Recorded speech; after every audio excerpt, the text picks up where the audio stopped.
Creativity is just your ability as a human to come up with ideas and then put them into action. You have this ability to make phenomenal pictures and to show people how amazing they are as people. That is the gift, and it's pretty special. For a lot of us, we just aim too low with those intentions. We say, I want to travel, or I want to make X amount of money. And those things are usually pretty attainable to some point. And once we get there, what happens next? One of the most liberating things as an artist is to remind yourself that you don't have to please everybody. Once you give yourself permission to not have to please everybody, then you can start creating without fear. With basically anything, there's the art of it, and then there's the business side of it, the logistics of it, the structure of it. Your excitement is like a compass, and it points you in a certain direction. And when you walk or run in that direction, life seems to just align itself. Hello, creatives. Welcome to the Art Creative Podcast. If this is your first time here, then, well, this podcast is about digging into the minds of creatives, understanding their stories, digging into their creativity, and learning more about what motivates and inspires them to create so that we can take action to create ourselves. This episode is a bit different. This time, the host of the show will be Jeremy Enns. He's actually my podcast consultant and co-producer, and he'll be interviewing me.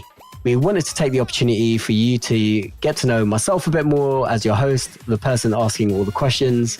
But as a brief background, I'm a wedding and portrait photographer from London, England that moved to Vancouver, BC in 2012.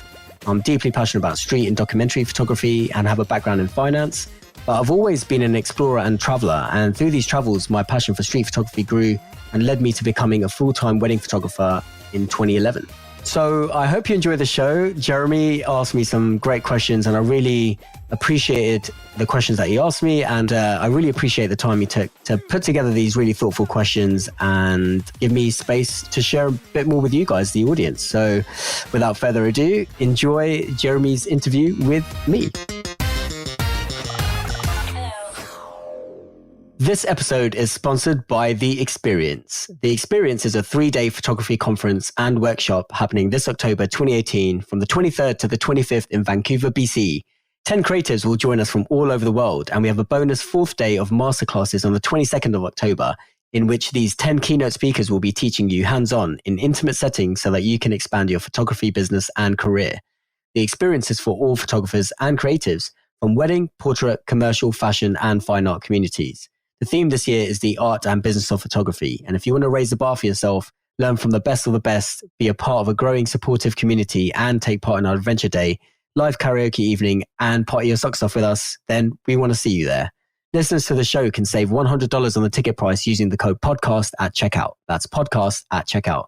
Head to www.experience.thisisarc.co for more information. So Sachin, first off, I'm really excited to do this episode with you and help get the audience to know you a bit better. You've asked me to be involved with ARC.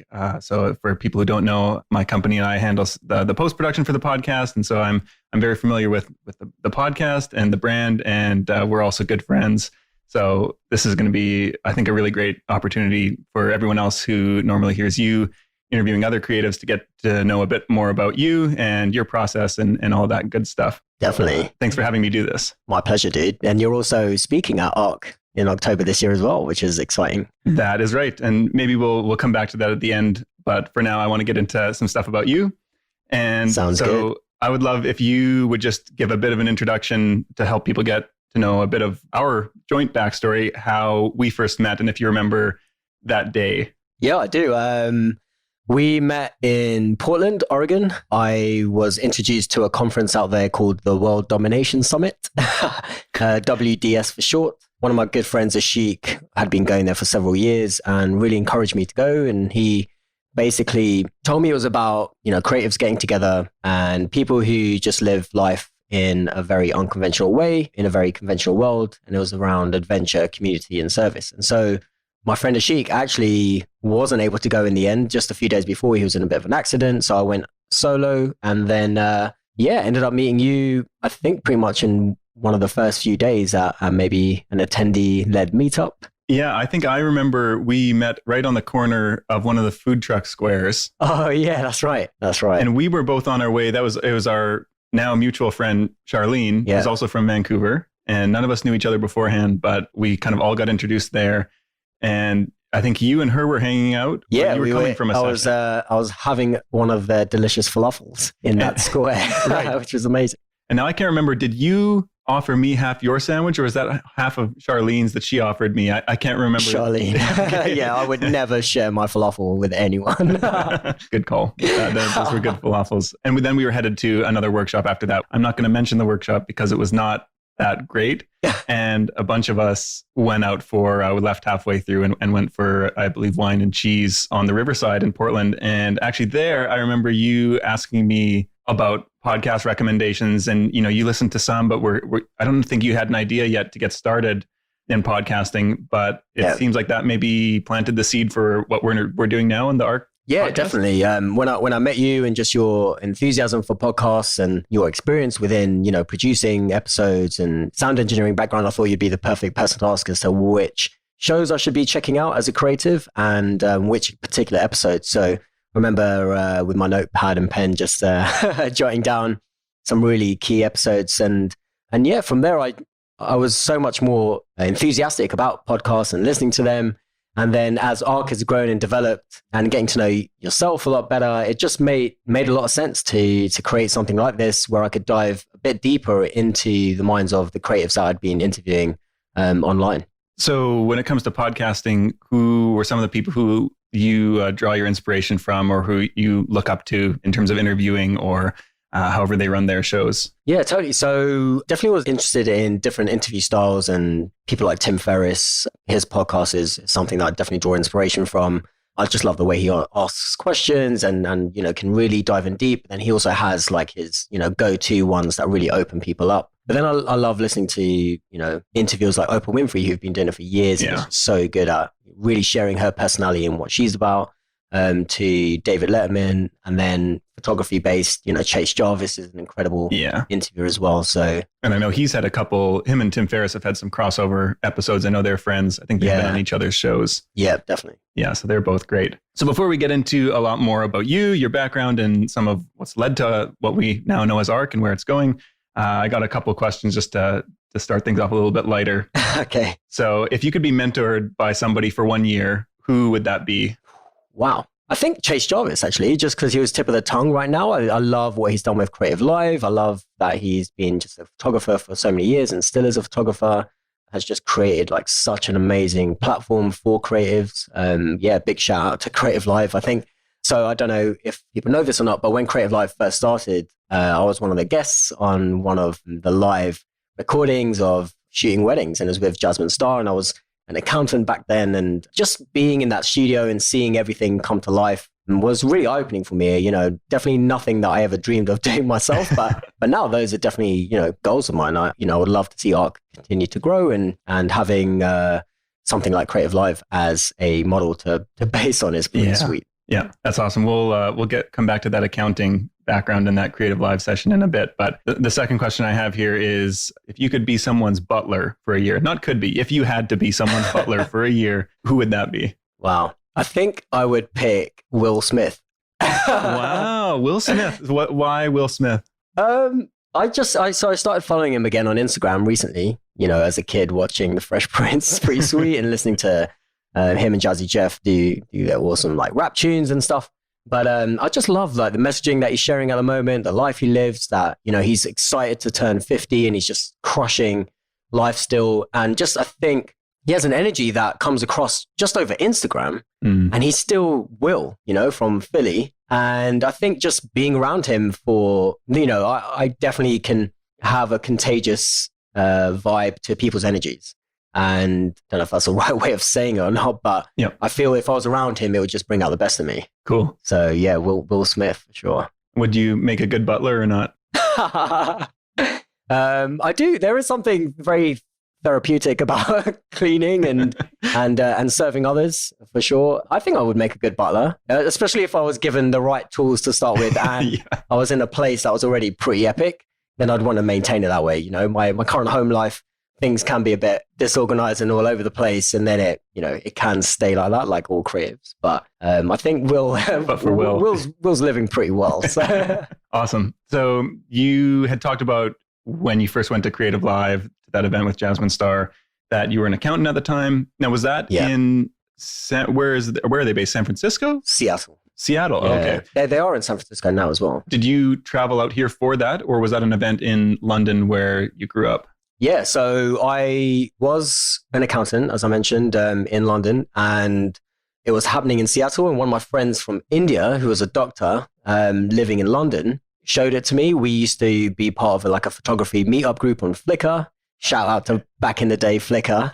And we used to be part of the London Strobist meetup and things like that. And he basically said, hey, dude, there's this wedding photography workshop and they're taking submissions. You should check it out. And we can film it on my iPhone and submit something. Like, you should go for it. And Seattle is close to Vancouver. I had been living out here for a year, doing a 1-year working holiday visa kind of deal as an accountant. Mm-hmm. Yeah, and I had a girlfriend out here, so any excuse to see her. So I came out for that summer. And then within that, I was lucky to be picked and went out to Seattle from Vancouver. Oh, very cool. So prior to that, let's say 10 years ago, you're living in London. What's like a typical Wednesday? We're recording this on a Wednesday. Can you walk me through an average Wednesday 10 years ago in London as an accountant? Wow, 10 years ago. So 2000 oh, okay, cool. This is pretty interesting. 2008 on a Wednesday in late August, which is when we're recording this, I would have been at KPMG, which is a big law firm in St. Albans. And I had handed in my notice actually. So I was like 2 weeks away from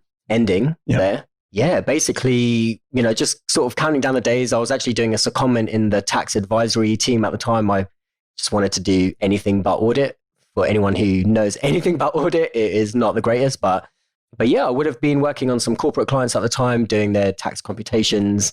Really different to what I'm doing now, but I used to drive from Northwest London to St. Albans. And I used to go to the gym quite a lot back then, actually. Okay. So it would be going to work, finish that, head to the gym, chill, repeat for Thursday, basically. Oh, but the fact that you mentioned the date is really important because, 2 weeks. So, I think I had to give a 3-month notice back then. I had 2 weeks left. And so it was September the 13th was my last day, Friday the 13th. Not that I believe in anything around that date in superstition or anything, but that was my last day. Went for drinks on Sunday the 15th, which was actually my birthday. All the banks crashed. And so that was interesting because basically there were no jobs around at the time. That was like the first big financial crisis that I had experienced as an adult. Yeah. And I remember coming in on Monday and people saying that, anyone who is leaving, definitely not going to be like renewing any contracts for them because they know how bad the markets were. Any secondment opportunities or, the job markets were really bad. But I wanted to potentially do a secondment out to KPMG Canada at the time. And it was just really interesting. That was, a tough time as someone who was wanting to move out to Canada to be an accountant, and then I was exploring photography at the time. Yeah. I think it was a big push for me to look into other things. Or no, I think I definitely know it was. It was just there weren't any opportunities to really pursue great roles within finance. So it just gave me more encouragement to play to the creative side. So I'm thankful for that, I guess. So back in those days, whether it was looking to already move to Canada or just when you were kind of entrenched in your job there as an accountant, when you first woke up in the morning, like what was the first thought that would go through your head? The first thought that just came into my head when you asked me that was like, oh no.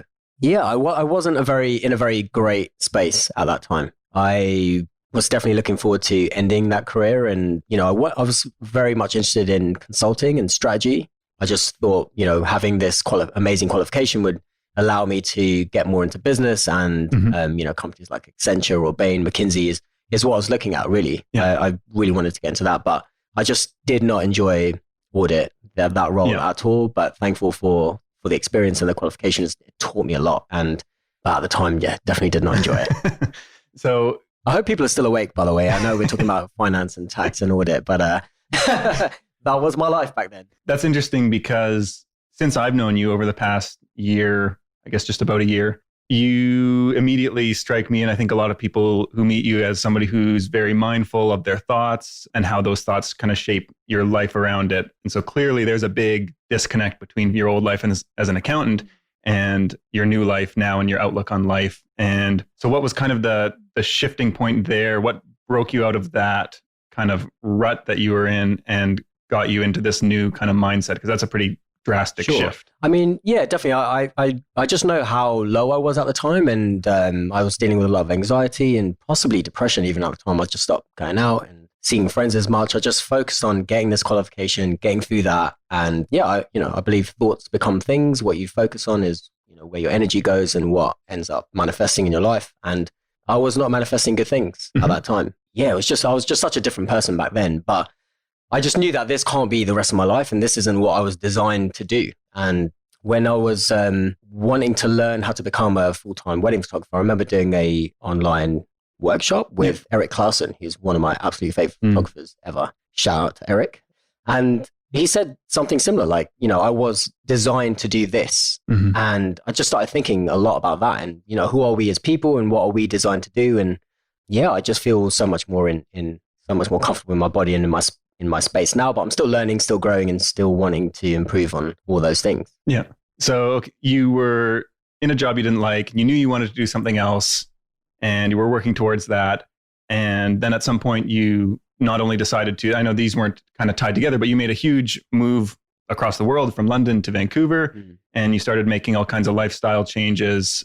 And I know you had talked before how you didn't really take care of yourself like I know you do now, and you didn't even think about a lot of the things the same way. And that's really tied to the mindset. But what kind of led to this drastic change of both moving places and taking yourself out of that environment, and then also kind of learning to honor your body and your mind a bit more? Because I know we've talked that there was kind of a specific scenario that played out where you kind of realized you needed to make some changes. Yeah, definitely. So I knew that, hey, if I'm going to be a boring accountant, this is before the crash and stuff, then I've got to do it in a place where I can enjoy the rest of my life. And one of my friends, Nikhil, who is one of the founders of Mixcloud, is just, someone who definitely when I was living in London, I used to connect with and get advice from. And he said, hey, like if your job is boring and it's not something that you're really enjoying, then make the rest of your life really awesome. And that was great advice because it made me think, okay, I don't want to be in London doing like the things that I was doing back then. And Vancouver just really appealed to me in terms of like lifestyle, the mountains, the beach, the ocean, everyone just looking and, really feeling like they were just loving and enjoying life. So I knew lifestyle wise, that was something that I wanted to have. Be an accountant, but then you can go to the beach in the summer and snowboard in the winter. Amazing. But around the same time, I got pretty sick. And again, dealing with, around the anxiety and just like physically very ill. And that was a big wake up call for me and made me realize that, hey, like life is short and it can be taken away from you at any point. I literally was at my lowest ever. And I won't go into specifics, but that was a huge wake up call. And it's a constant reminder to me every day almost, and I just started to realize that, I've been given this gift, which is being a human on this amazing planet. And I don't want to take that for granted. And I want to maximize every opportunity that I have. I want to challenge myself and really do my best to keep growing, keep learning, keep expanding. And but in order to do that, I have to take care of my body and my mind. And so yoga, it wasn't actually yoga, it was my mom and my dad, who was a yoga teacher and, told me to start doing some basic breathing exercises, pranayama. And so I started to do that every morning. And the pranayama really helped me deal with some of the anxiety that I was feeling. And then that led me to yoga. And when I moved out to Vancouver. What year was that? So the initial time was 2009 when I came out for a year. 2010, I came back for that summer. And that was the Creative Live sort of summer. But then I had to wait 2.5 years for my visa to get processed. And so I was back doing finance, but actually really diving into wedding photography at the time. But it was 2012 when I actually moved here. And in 2012, I got down a YouTube sort of rabbit hole, was looking at Russell Brand videos. And I wasn't a fan of Russell Brand at all back in the day, but was really impressed at how he had turned his life around. Also an amazing interviewer, an amazing podcast host, an amazing human, big time. Like I did not feel that way about him before, but it changed his life around. And I was like, wow, what has happened to Russell? I'm so impressed. And he just, the way he spoke and his composure, everything just inspired me so much. And then the more I kept digging, he kept talking about meditation and transcendental meditation specifically. And then I went down a transcendental meditation rabbit hole and just kept looking at all these other videos. And then it just made sense, yoga, breathing, meditation, all kind of tied in together. And so I wanted to learn meditation. At the time, I thought I had, self-diagnosed kind of like attention deficit disorder. I just could not concentrate on things. And that was the main reason why I wanted to do it. And so, yeah, I signed up to, I went to like a introductory talk. And then from there, just really fell in love with the teacher who was speaking about meditation, and then did a course with him. And I've been doing TM ever since. So 6 years now, maybe 5. Okay. Yeah.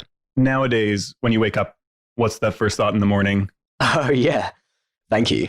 Mm-hmm. Yeah. That's a difference. Yeah, that is a massive difference. Wow. I wonder what it's going to be like listening back at this interview in 10 years from now. But sorry, that was just a thought that went through my head. But yeah, thank you. I have it written on my board. When I wake up, I see that. And it's, just another day to experience life. So you were actually just showing me today, you have your board in your bedroom. Do you want to describe a bit of what's written on there? Yeah, sure. So Jeremy is actually location independent and is spending the week in Vancouver at my home in Mount Pleasant. And yes, honored to have you there. But just before we started this interview, I was like, hey, Jeremy, this is actually quite a big insight into my life, because I have a whiteboard there that, just has like messages that I want to remind myself with on a daily basis. And yeah, one of them is thank you. One of them is, my mum wrote when she visited, to do my meditation and pranayama daily. It's just like a mum note that I've kept there for years now, about 3.5 years. Mm-hmm. But then I have like other notes and things that I just want to remind myself about, that, to be like intention and attention is something that I picked up from maybe another interview that I'd heard. And it's just a good reminder to do things with intention and with all your intention. I remember actually speaking to Mike Vardy, who I interviewed on this podcast, and he talked a lot about setting intentions and putting your attention into things. Have some gratitude up there. I have Memento Mori, which was when we went to WDS for the second time this July.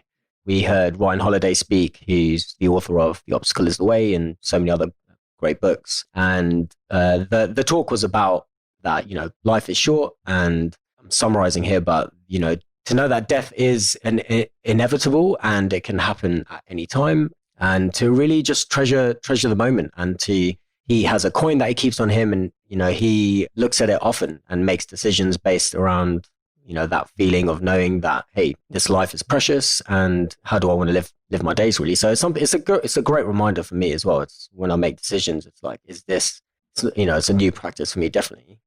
Going through the illness that I had before I came out is obviously a constant reminder, but this is even more in your face, I guess. Yeah, I know that that talk for me, he talked not only about appreciating those moments of life, but in creating quiet moments and making space for that kind of time where you can just appreciate life. And one of the things he talked about was, our phones that we all carry around.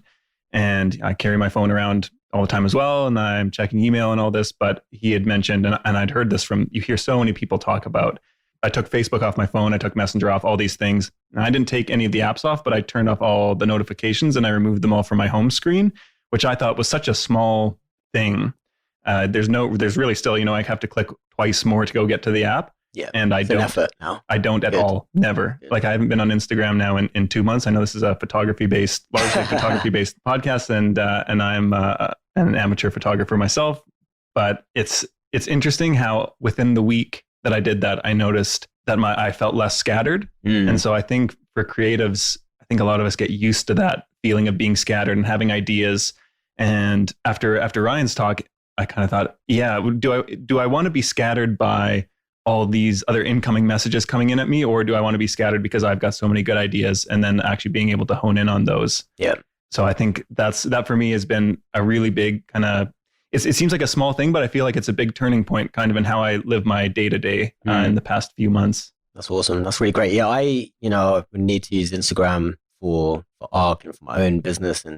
But I get a lot of anxiety over those notifications and things like that too. So my notifications are all off, and they're hidden within another like group. Yeah. And so I have to like actively go in and really search those things out. But then when I'm doing it again, it's like with all my attention and I'm focused on that. Yep. And then I put it down and move on to the next thing. So kind of getting into the creativity and photography stuff. So you'd moved to Vancouver from London, and after you had been there a while, you were an accountant in Vancouver as well, and you transitioned into wedding photography. So you'd obviously been interested in it for a while. What was it about weddings that you wanted to shoot? So as an accountant, but even as a kid, I just loved photography and loved shooting on film and used my parents' cameras whenever I could. Ended up working at Boots the Chemist, which is, the equivalent to like London Drugs, I guess, in Canada, or Walmart or something in in the States, and worked my way into the photo labs and worked there and started to develop and, just really fell in love with cameras and photography. But dealing with all the anxiety that I had as an accountant, luckily in England, we get, 5 to 6 weeks holiday or something like that per year. It was 5. I used to buy a week, i.e. get like unpaid leave. And then every 3 months I would book, a week off or something. And I'd go traveling and take photos. And I just loved street photography and taking portraits and connecting and meeting people and just exploring. And as a guest, I went to India to be a part of my friend's wedding. This was April 2008. And it was in Goa. And, I just shot it as a guest and just took photos of the trip and the wedding. I definitely was not Uncle Bobbing or anything. I don't think I actually shot a lot of the ceremony, actually. I just shot everything about the friends and things that are happening outside of that. And my friend probably getting ready and stuff like that. And ended up gifting my friend Ronald and Rena an album that I created on, my brother's Mac at the time. And they absolutely loved it. And they said the photos were good and people said my photos were good. And I was like, oh, maybe there's something to this. And I started to research wedding photographers online and was absolutely floored by what I saw. Yeah. People shooting in all these amazing destinations and shooting these epic portraits. I was like, wow, this is, I want to try that. And I'd only ever been to like a handful of Indian weddings ever. And they were all boring because they can be long. And now I love them, but obviously I'm shooting them and moving around a lot. But I just love the fact that I can be like a guest at a wedding day, combine the documentary feel of how I love to capture the streets, letting things unfold naturally, shooting that, but then creating some beautiful portraits around that too, and delivering that to a couple. And that's really what led me to weddings. Yeah. And Nick Tucker is a friend and an amazing photographer who I interviewed on the written interview side of ARC. And he said that, weddings are like authorized street photography. And I love that as a quote and as a statement. It's something I definitely believe in. It's just I want to be more and more street when I am shooting weddings. So, yeah.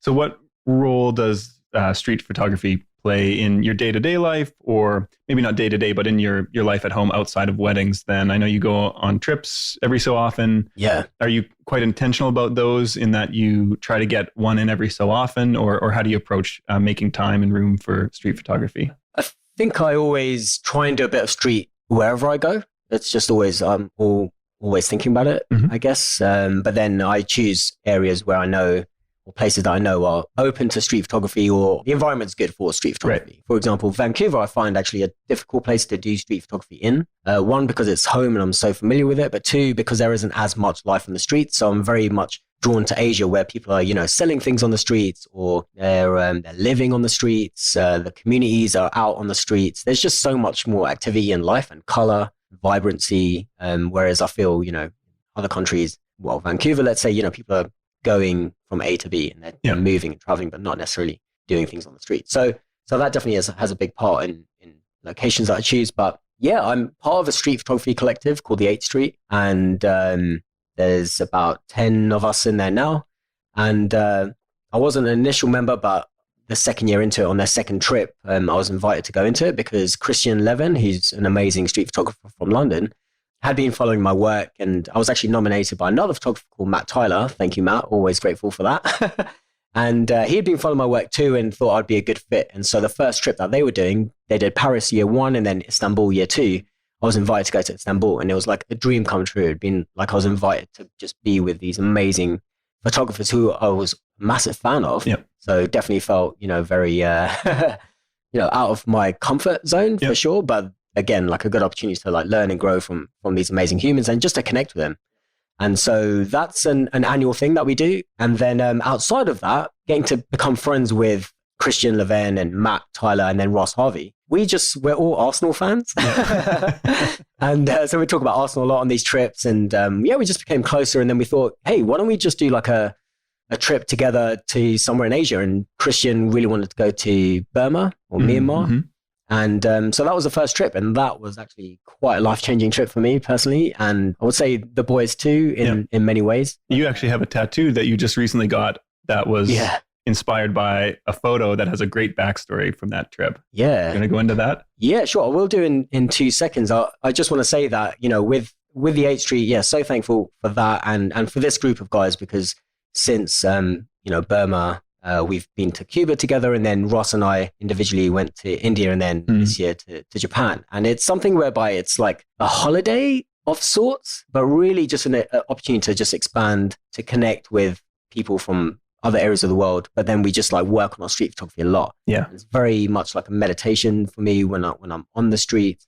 And I know, others feel the same way. It's just such an amazing way to just explore and to get into areas that you wouldn't have otherwise experienced had you not had a camera with you. Yeah. So, but going back to your question about Burma and this tattoo, I was on Ubain Bridge in Burma, and as I said, it was quite a life-changing trip for me. It was pink skies, early sunrise, monks collecting alms, or actually some of them just chilling out on this bridge. It was so silent, fishermen fishing. It was absolutely beautiful, and just I just had this feeling of gratitude that just like came over me, where I was like, wow, I'm so lucky to be here. I wasn't an accountant anymore. I was living the dream, literally in Vancouver. Moved over, become a photographer, shooting weddings, and now I'm on a street photography trip with some of my photo heroes who are now my friends. It's just like, it's unbelievable. And so I was having this this feeling, and it was probably either before or definitely shortly after, but a bird was, flying towards me. I absolutely adore birds. And this one was flying straight towards me and then over my head. And for whatever reason, at that point, I was shooting at f1.8, which is a very shallow depth of field. And it flew right above me. And whatever happened, I just took a photo of this bird, and the resulting shot was it perfectly in the center of my frame. It was in focus, and it was perfectly symmetrical, and it just was just beautiful and so minimal, and I absolutely loved it. And the reason why I got it tattooed, it's just a good reminder for me to live in the moment. And when you are truly in the moment, there are no worries, and there's no regrets or anything. You're just fully in that moment. And so looking at that bird, it takes me back to that place, to that bridge, feeling those feelings that I had, and then just seeing it on my arm on a daily basis, is just a quieter reminder, actually. Yeah. To live in the moment, to live in the now, and help handle some of that, anxiety or stress or whatever it is, to just be present. So we talked a little bit about the wedding photography, the street photography, these influences. At some point, you'd been shooting weddings now. This was your full-time gig, going on these trips abroad, and you got the idea to do more and get further into the world of photography and actually develop this interview website, ARC. So where did that kind of idea come from? Is that something you'd been wanting to do for a long time, or how did that come about? Yeah, just curiosity, really. I think the conference actually idea came first. Oh, okay. And so I knew I wanted to create an event. I used to throw a lot of parties back in London, and for whatever reason, I thought it would be pretty straightforward to throw a conference. I know it's not straightforward anymore, but I wanted to do that. But at the end of the day, I don't have a big following on Instagram, and I wanted to build a brand that was not myself, was just something completely different that people could go to and could be a voice, for example, in the industry, but could also then lead into a conference. So I knew I had to build a brand first. I didn't want to just be Sachin Khona photographers putting on a conference, basically. So I have always been curious about photographers and creatives and how they do what they do. And so I thought, let me start an interview website. And I was friends with these great photographers from London, and I'd met many more from going to other conferences in the US at WPPI, and ones that would happen in Canada. And I became friends with some of these photographers who had amazing creativity, different styles. And I reached out to them and just said, hey, I'm thinking about setting up an interview website. Would you be interested in me asking you a few questions? And they all said yes. And I was really shocked because they didn't know what questions I was going to ask them or anything, but they were into it. So then with the help of a few friends and my cousin, curated a list of questions that we started to use. And it really went from there. I have been involved kind of and known about ARC now for the past year. And it was actually just recently, I asked you the other day what the meaning behind the name was. Because I think when I saw it all capitalized all the time, I was like, oh, is this an acronym for something that I haven't asked about yet? Or what was it? And now that you've told me, yeah, I think it's a really fitting kind of idea or concept behind the brand. So do you want to kind of share where that kind of idea, the word arc, and where that came from? Yeah, so it's not actually an acronym. What it is actually the arc in terms of our progression as photographers, as humans, as creatives. And it's really kind of like signal with my arms what what the line or the curve means. But if you picture the curve of the arc, which is in the letter A as part of the logo, that's basically the arc idea and concept, which is kind of taken from Kaizen, which is a Japanese term for constant improvement and review. So I feel as creatives and as humans, we want to constantly grow and improve and learn and repeat. We're never going to hit the top of that arc. It's we have different arcs, smaller arcs in life, and bigger, grander life arcs, I guess. And so, yeah, it's basically based upon that. Okay, and I know with the conference as well, one of your points of emphasis with the conference and something that I know you are continually trying to improve on is both the quality and the diversity in speakers. And I know that you've just announced the 10 big ideas mini presentations, that there are more women than men presenters there. And I know that you have a strong focus on diversity in background of ethnicity and where people are coming from all over the world. Yeah. So you just want to talk about a bit why that's important to you to incorporate that? Yeah, sure. I mean, in 2018, specifically right now, there's just so much change going on in the world. And I think a lot of the smaller voices or the minority voices have had a larger voice because of a lot of support from others within other industries and things that are happening in communities all over the world, really. And as a conference organizer, that's something that obviously I want to be very aware of and want to acknowledge. But as a minority myself, and as someone who's not from Canada, I want it to be representative. Not only diverse, but representative. And so all these mini speakers are amazing creatives that are from Vancouver, that, they're from different backgrounds and there are more women than men, but it represents Vancouver, and that those core people are all from here, except for maybe one or two aren't actually from here. But it was important for me to give those people who don't always have a voice.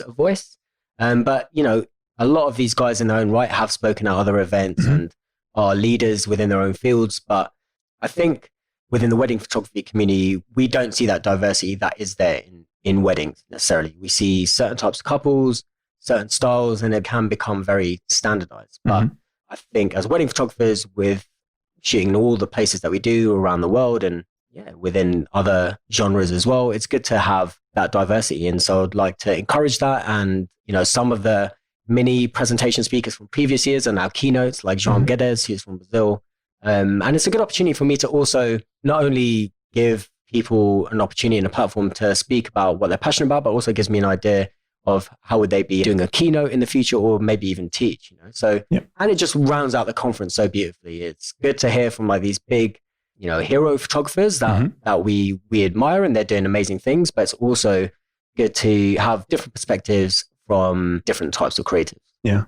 So that is a focus for you. And I know we've talked about how, despite that kind of emphasis on creating the diverse environment at ARC, there have been some struggles in just finding people who are kind of raising their hand. So do you have any advice for anyone who might be from a minority of any kind on kind of like putting their name out there? And, there's more than enough white, straight dudes out there willing to, put their name in a hat to speak at a conference or whatever. And I think that can be intimidating, or there might be a kind of defeating attitude of kind of like, well, of course, this conference is just going to go with another white dude. And you've kind of struggled with that, it sounds like, in finding people who are looking for those opportunities. So do you have any kind of words of encouragement or anything around that for anybody who like feels like they have something to share but hasn't yet? Yeah, sure. I mean, I really encourage anyone who feels that they have something to share and has experience in teaching, or is being asked a lot of questions and has a potential to teach, to just give it a go. We have these different platforms to give people an opportunity, and, we help every speaker with their presentation. We give guidance on how to build an effective presentation. And so we give everyone stage time so they can get comfortable with the stage. And, we want people to really feel comfortable with that. So I think it's a good opportunity, definitely like through ARC to do that. But also just generally, we want to see more representation and more diversity in our communities. And if you have something to share and people are asking, then, just go for it, because you'll learn a lot from it, you'll expand, and you'll increase your network. It can be just such an amazing feeling to just give back. And really, it's about inspiring the one person. You may be speaking in front of 150, 200 or more people, but if you can affect one person in a really positive, beautiful way, then job done. Yeah. So what, for this year's conference, the experience is coming up in about a month and a half. I know you're running around like a crazy person, getting everything finished. And what are you most excited for this year? Definitely a lot of running around, a lot of emails, but I'm most excited for the more subtle things. I like adding in an element of surprise to certain aspects of the conference. So I won't share any of that here, but I really love the live karaoke last year. I was really nervous about it because I literally didn't think many people were going to want to do it or get up there on stage, or maybe they'll put their name down, but then maybe bow out of it for whatever reason. But everyone who did sign up, just went all out, and it was so much fun. The fact that there was a live band behind whoever was singing was amazing. Shout out to Max from the Star Captains, who are a local Vancouver band, and they're just so awesome. And they just kept up in terms of timing with all of the attendees who did decide to sing. I think I did with Sarah Rogers, the track Regulate by Nate Dogg and Warren G. So that's an interesting rap, but we definitely lost our timing, and then, or I lost my timing, and the band kept up, and it was just, it was awesome. So I really loved that, and I'm excited to see that again, to see round 2 and see what tracks people come up with. And John Wong did an amazing Rick Astley track that just everyone was talking about for days and weeks after it, because it was just brilliant. Awesome. I know you mentioned there's some surprises, and I know there's some exciting announcements coming up about where ARC's going in the future that people will definitely want to be there for and check that out. But yeah, we're not going to share any of that on the podcast. No, not just yet. Yeah. Not just yet. So a couple of questions just to round this out. Obviously, things are moving forward for you, and things are progressing with ARC and in your life. So in 50 years' time, when you're looking back, what's one thing that you hope to be able to say you accomplished? That's a good question. I have to think about that. I think just changing, my life around, really, and just going from being, I'm still dealing with different things as all creatives and entrepreneurs and freelancers do, and humans do. Yeah. But I'm pretty proud that I was able to switch careers and move country, start a new life in Vancouver, and really giving it my all and continue to. And so I'm proud of that accomplishment. But I really believe in having a life not full of regrets. So I'll be happy that I at least tried the things that I wanted to try. Yeah. So it's all gravy from here on out, you're saying? No, very much not. But but yeah, life is good. I don't really have too much to complain about. Yeah. So then following up on that kind of theme of positivity and happiness, what is the thing that is currently contributing the most happiness to your life? Wow. I think just starting off my mornings right, is setting me up for success. So, and then being able to just connect with incredible humans like yourself and good friends that I've now made in Vancouver.